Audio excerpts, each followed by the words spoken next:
ஓம் அமிர்தீஸ்வரி நமக. ஓம் நம சிவாயா. ஓகே, இப்போ நிறைய பேருக்கு சில கேள்வி இருக்கும். அந்த கேள்விக்கான பதில தான் இந்த பதிவுல நம்ம பார்க்க போறோம். இது ரொம்ப சிம்பிளான, ரொம்ப சூப்பரான, தெளிவா விளக்கக்கூடிய ஒரு பதிவு.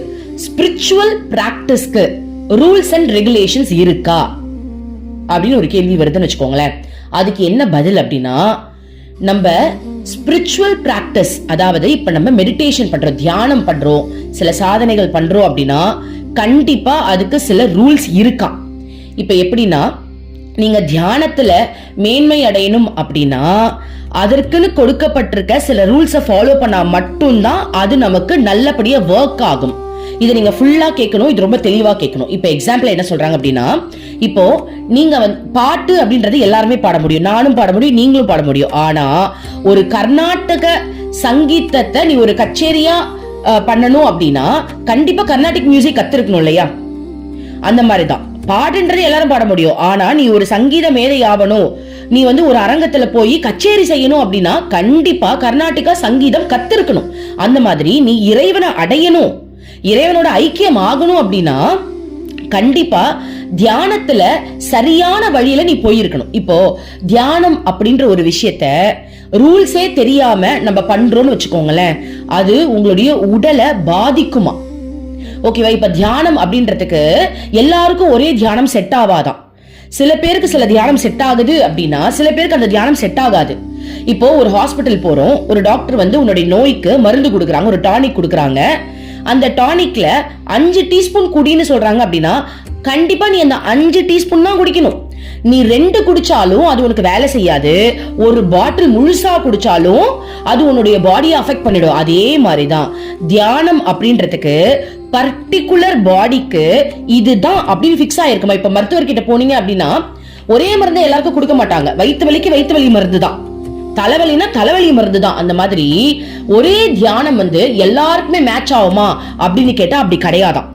இப்போ நம்மளுக்கு நிறைய தியானம் தெரியும். இப்போ எக்ஸாம்பிள், வாசி யோகம், கிரியா யோகம், ராஜ யோகம், அப்படி நிறைய யோக முறைகள் இருக்கு. இது எல்லாமே இப்போ இந்த முறைகள் இருக்கு அப்படின்னா சில பேருக்கு தான் அது கரெக்டா ஒர்க் ஆகும், சில பேருக்கு அது ஒர்க் ஆகாது. அப்போ அது உங்களுக்கு கரெக்டா ஒர்க் ஆகணும் அப்படின்னா சரியான குரு வேணும். முதல்ல அந்த குரு உனக்கு இந்த யோக முறை உனக்கு செட் ஆகுமா ஆகாதா அப்படின்றத முதல்ல உனக்கு சொல்லுவாராம். எப்ப செட் ஆகும்? ஒரு குடும்ப வாழ்க்கையில இப்ப நான் இருக்கேன் அப்படின்னா திடீர்னு நான் போய் ஒரு பெரிய யோக முறை கத்துக்கிட்டு நான் பண்றேன் அப்படின்னா அது எனக்கு ஆக்சுவலி அந்த ஆத்மா அந்த தன்மையை முதல்ல அடைஞ்சிருச்சான்னு செக் பண்ணணும். அது சத்குருவால மட்டும்தான் செக் பண்ண முடியும். எடுத்தோன்னே இவங்கலாம் பண்றாங்கன்னு சொல்லிட்டு நான் பண்ணேன் அப்படின்னா என் பாடிக்கு அது செட் ஆகாது, தூக்கம் வராம போயிடுமா. அது மட்டும் இல்லாம நான் மென்டலி ஒரு டிப்ரெஷனுக்கு போகிறதுக்கு கூட வாய்ப்பு இருக்கான். சோ நீங்க ஒரு தியானம் செய்யறீங்க அப்படின்னா முதல்ல சத்குரு உனக்கு அந்த தியான பயிற்சியை சொல்லி கொடுக்கறாங்களான்னு நீங்க பார்க்கணும். சொல்லி கொடுத்தாதான் அதை நீங்க செய்யணும். சத்குருக்கு மட்டும்தான் உன்னுடைய ஆத்மா எப்படிப்பட்டது, உன்னுடைய ஆத்மா இது வரைக்கும் என்னென்ன கருமாக்கள் செஞ்சிருக்கு, உனக்கு இந்த யோக முறை செஞ்சாதான் நீ கடவுளை அடைய முடியுமா, இல்ல உனக்கு பிரேம பக்தியா அப்படின்றத உனக்கு அனலைஸ் பண்ணி கொடுக்கறதுக்கு ஒரு சத்குரு கண்டிப்பா தேவையாம். இப்போ எக்ஸாம்பிள் என்ன சொல்றாங்க அப்படின்னா, இப்ப ராக்கெட் போகுது, ராக்கெட் மேல பறக்கணும் அப்படின்னா கீழே அதுக்கு உந்துகோல் சக்தி ஒண்ணு இருக்கணும். அதை மேல பறக்க வைக்கிறதுக்கு கீழ இருந்து ஒரு சக்தி ஒண்ணு இருக்கு இல்லையா, அது தூக்கி தள்ளி விடணும். அதே மாதிரி ராக்கெட் மேல போனதுக்கு அப்புறம் கூட பாதி தூரத்துல இருந்து அதுக்கு ஒரு பூஸ்ட் அப்படின்ற ஒரு சக்தி இருந்தா தானே அது ரொம்ப ஃபாஸ்டா பறக்க முடியும். அந்த மாதிரி சத்குரு இருந்தா மட்டுமே ஒரு சாதகன் அந்த சாதனையில வெற்றி அடைய முடியும். சத்குரு இல்லாம நம்மளால ஒண்ணுமே பண்ண முடியாது. அப்போ முதல்ல சத்குரு கிட்ட நம்ம போயிட்டோம் அப்படின்னா சத்குரு என்ன பண்ணுவாங்களாம், இவங்களுக்கு யோக முறையா இல்ல பிரேம பக்தியான்னு முதல்ல சத்குரு தான் நம்மளுக்கு டிசைடே பண்ணுவாங்களாம். ஏன்னா பக்தி மூலமா நம்ம இறைவன் அடையிறோம் இல்லையா, அதுல எந்த பாதிப்பும் வராதான். இப்ப எக்ஸாம்பிள், நீங்க நாம ஜபம் சொல்றீங்க, மந்திர ஜபம், நாம ஜபம், பிரார்த்தனை பண்றீங்க, பஜனை பாடுறீங்க அப்படின்னா அது உங்களுக்கு அஃபெக்டே பண்ணாதான். ஓகே, அப்போ சத்குரு என்ன பண்ணுவாங்க அப்படின்னா முதல்ல ஒருத்தவங்க ஒரு ஆத்மா வருது அப்படின்னா அந்த ஆத்மா போன பிறவில என்ன சாதனை பண்ணுச்சு, அது உட்கார்ந்து மெடிடேஷன் பண்ணுச்சா இல்ல பிரேம பக்தி பண்ணுச்சா. இப்ப நான் போன என்னுடைய சத்குரு கிட்ட, அம்மா எனக்கு என்ன கொடுத்தாங்க, நான் ரொம்ப அழுதுட்டே போயிருக்கேன், எனக்கு மெடிடேஷன் ஆக்சுவலி வரல, நான் அம்மா கிட்ட போய் அழுதுட்டேன். அம்மா இவங்கலாம் மெடிடேஷன் சூப்பரா பண்றாங்க, ஆசிரமத்தில் நிறைய பேர் பக்காவே மெடிடேஷன் பண்ணுவாங்க, அப்படியே உட்கார்ந்தாங்கன்னா எழுதுக்கவே மாட்டாங்க, அந்த அளவுக்கு அந்த ஐக்கிய நிலைக்கு அவங்க போறாங்க. அப்போ நான் வந்து அழுதுட்டேன் ஒரு தடவை. அப்போ என்னுடைய சத்குரு, என்னுடைய குரு என்ன சொன்னாங்க அப்படின்னா, என்னுடைய அம்மா ஸ்ரீமதி அமிர்தானந்தமயி தேவி, உனக்கு பிரேம பக்தி தான், உனக்கு கிருஷ்ணான்ட்டாங்க. அப்போ கிருஷ்ணாவை நினைச்சேன் அப்படின்னா, அவங்க எப்படி தியானம் பண்ணும்போது அந்த பரமானந்தத்துக்கு போறாங்களோ, எனக்கு கிருஷ்ணாவை நினைச்சா மட்டும்தான் அந்த பரமானந்தமே கிடைக்கும். அப்ப அவங்க உட்கார்ந்துட்டு அதை பண்றாங்க, நான் கிருஷ்ணாவை நினைச்சு அழுதுகிட்டு கிருஷ்ணாவை கூட பேசிக்கிட்டே அந்த தன்மையை வந்து நான் அடைஞ்சுக்கிட்டு இருக்கேன். ஸோ இதான் பிரேம பக்தி. அப்போ என்ன கேள்வி கேட்டாங்க, தியானம் செய்யறதுக்கு ரூல்ஸ் அண்ட் ரெகுலேஷன்ஸ் இருக்கா? ஆமா இருக்கு. முதல்ல அந்த தியானமே உனக்கு செட் ஆகுமா செட் ஆகாதான்னு தெரியாது. ஸோ நம்ம வந்து கண்டதெல்லாம் போய் கத்துக்கிட்டு பண்ணீங்க அப்படின்னா அது உங்களுக்கு வந்து ஏதாவது மனக்குழப்பத்துக்கு ஆளாக்கிடுமா. அதனால முதல்ல உன்னுடைய சத்குரு கிட்ட நீங்க போகணும்.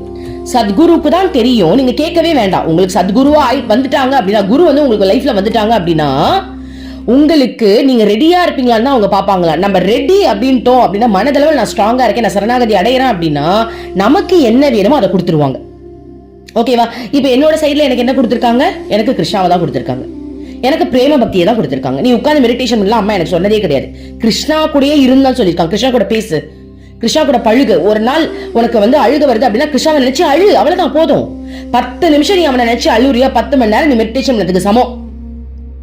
ஓகேவா? அதாவது மனசார அவன் நினைச்சு ஏங்குறோம் இல்லையா, அவ்வளவுதான் நம்ம கடவுள் அடைஞ்சிட முடியும். சோ சத்குருவுக்கு மட்டும்தான் தெரியும் உங்களுக்கு எந்த விதமான பயிற்சி பண்ணா நீ கடவுளை அடைய முடியும் அப்படின்றது. சோ சத்குரு இல்லாம நீங்களா ஏதாவது ஒரு பிராக்டிஸை கத்துக்கிட்டு நீங்க அதுக்கு போயிட்டீங்க அப்படின்னா அது வேஸ்ட். அதே மாதிரி சத்குருக்கும் குருவுக்கும் டிஃபரெண்ட் இருக்கு.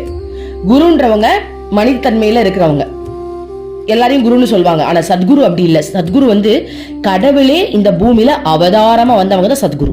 சத்குரு அப்படின்றவங்களுக்கு பாடி கிடையாது, நம்ம பாடியில தான் வாழ்றவங்க. இப்ப என்னுடைய அம்மாக்கு அந்த உடம்புல இருப்பாங்கன்னு பாக்குறதுக்கு அப்படி இருக்கும், ஆனா அந்த உடம்புல மட்டும் அவங்க வாழல.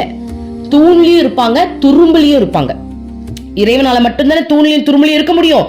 அந்த இறைவனே மனித உடல் எடுத்துக்கிட்டு இந்த பூமியில சத்குரு அப்படின்ற அந்த இடத்துல அவங்க இருக்காங்க அப்படின்னா அவங்க தான் உண்மையான சத்குரு. ஓகேவா? இப்ப நான் பேசுறது கூட அம்மாக்கு தெரியும், நீங்க என்ன நினைக்கிறீங்களோ அம்மாக்கு தெரியும், எல்லாமே தெரியும் அவங்களுக்கு. அவங்களுக்கு தெரியாது எதுவுமே கிடையாது. அப்படிப்பட்ட சத்குரு கிட்ட நம்ம சரணடைஞ்சிட்டோம் அப்படின்னா இறைவன் கிட்ட சேர்க்க வேண்டியது அவங்களுடைய பொறுப்பு. நம்ம சரணடைஞ்சா மட்டும் போதும். அப்ப தியானத்துக்கு ரூல்ஸ் இருக்கு, அதை ஃபாலோ பண்ணோம் அப்படின்னா அது கரெக்ட். அதுவும் குரு சொல்லிதான் ஃபாலோ பண்ணணும், சத்குரு சொல்லிதான் ஃபாலோ பண்ணணும், நம்மளா ஒன்னும் எடுத்துக்க கூடாது. சோ இதுல மெயின் என்ன அப்படின்னா சத்குரு வேணும். சத்குரு வந்ததுக்கு அப்புறம் அவங்க என்ன சொல்றாங்களோ அதன்படி நம்ம ஃபாலோ பண்ணா மட்டும்தான் அது கரெக்ட். இப்ப அம்மா கிட்ட வந்து இப்ப எனக்கு பிரேம பக்தி கொடுத்தாங்க, அம்மா கிட்ட பிரம்மச்சாரிகள் இருக்காங்க இல்லையா, அவங்களுக்குலாம் சில யோக முறைகள் அவங்களுக்கு இருக்கும். சோ ஒவ்வொருத்தருக்கும் ஒவ்வொரு விதம். அம்மாக்கு தெரியும் யாருக்கு என்ன கொடுக்கணும்ட்டு. எனக்கு அதை வந்து கொடுக்கல பாருங்க, எனக்கு வந்து பிரேம பக்தி தானே கொடுத்தாங்க. அதே மாதிரி ஆசிரமத்துல இருக்கிற சில ஆண்களுக்கும் பிரேம பக்தி அம்மா கொடுத்துருக்காங்க. அம்மா சொல்லியிருக்காங்க, ஒருத்தர் வந்து அன்னைக்கு வந்திருந்தாரு, அப்ப சொல்றாங்க இவன் கோபிகை தான், இவன் கோபிகை மாதிரி அப்படியே கோபிகை தான் அப்படின்னாங்க. அப்பதான் நான் நினைச்சேன், ஓ பெண்களுக்கு மட்டும் அம்மா பிரேம பக்தி கொடுக்கல போல, ஆண்களுக்கும் கொடுக்குறாங்க போல நான் நினைச்சுக்கிட்டேன். சோ யாருக்கு என்ன வேணும் அம்மாக்கு தானே தெரியும், பர்ஃபெக்ட்டா அம்மா கொடுப்பாங்க. சோ அதனாலதான் சத்குரு நம்ம லைஃப்ல ரொம்ப ரொம்ப அவசியம். ஓகே, ஓம் அமிர்தேஸ்வராய நமः, ஓம் நமः சிவாய.